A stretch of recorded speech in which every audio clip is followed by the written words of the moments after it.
मैंने इतने ग्रंथ लिखे तब भी हमारा मन संतुष्ट नहीं है। तो नारद जी ने कहा कि इसका कारण तो साफ नजर आ रहा है।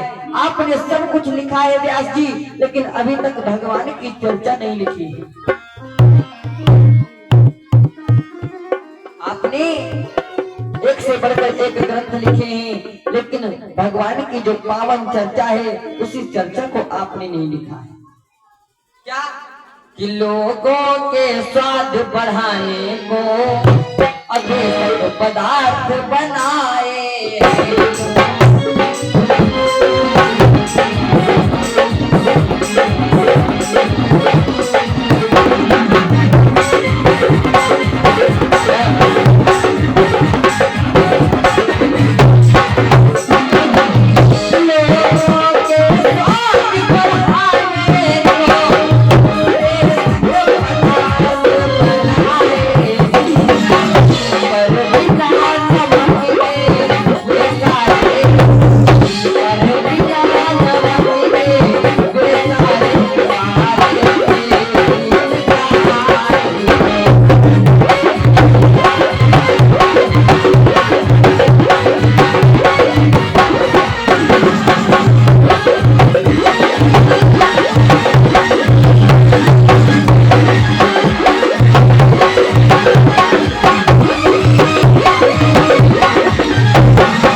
तो जानते हो कि चाहे जितने भी पदार्थ बना दो, लेकिन उसमें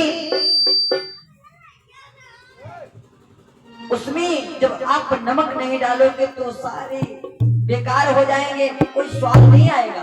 आपने बहुत से ग्रंथ लिखे, लेकिन जब तक भगवान की चर्चा नहीं लिखोगे और आपका भी कल्याण होने वाला नहीं है और जगत का भी कल्याण नहीं होगा, संसार का कल्याण नहीं हो सकता है।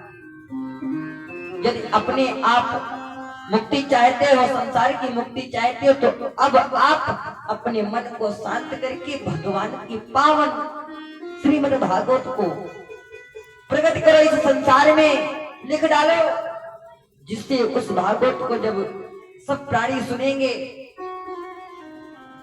पूजन करेंगे, तो उनको मुक्ति मिलेगी और आपको भी मुक्ति मिलेगी। आज इधर भक्तों क्या होता है, जैसे इतनी बात को नारद जी कहते हैं, आज वेद व्यास जी ने श्रीमद् भागवत की रचना की। आज सूत जी कह रहे हैं सौनक ऋषि से,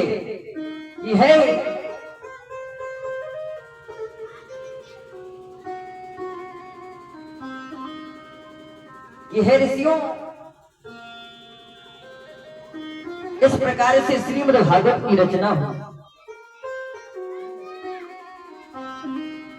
आज इधर सौनक ऋषि कहेंगे सूत जी से कि हे प्रभु, अब बताओ इसके बाद में श्रीमद् भागवत कथा किसने सुनी है? तो आज सूत जी कहने लगे सौनक ऋषि से, इसके बाद में जो महाराज परीक्षित हुए हैं, महाराज परीक्षित ने श्रीमद् भागवत कथा सुनी है।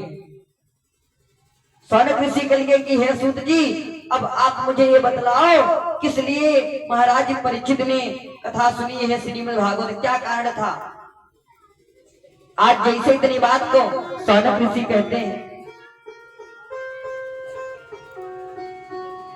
आज सूत जी के लिए सुनो क्या कारण था। एक समय की बात है, जब महाभारत का युद्ध अंतिम चरण में चल रहा था। महाभारत का जो युद्ध था अंतिम चरण में चल रहा था।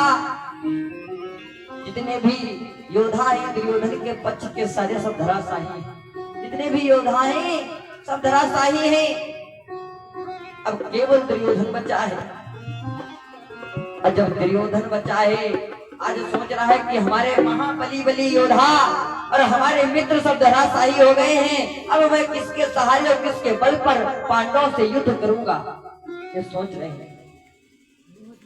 क्या हुआ, इतना सोच रहा है, इधर दुर्योधन आज इधर भक्तों धीरे धीरे समय व्यतीत हुआ। पांडव और भगवान कन्हैया आज दुर्योधन को ढूंढ रहे हैं और दुर्योधन भागा भागा घूम रहा है।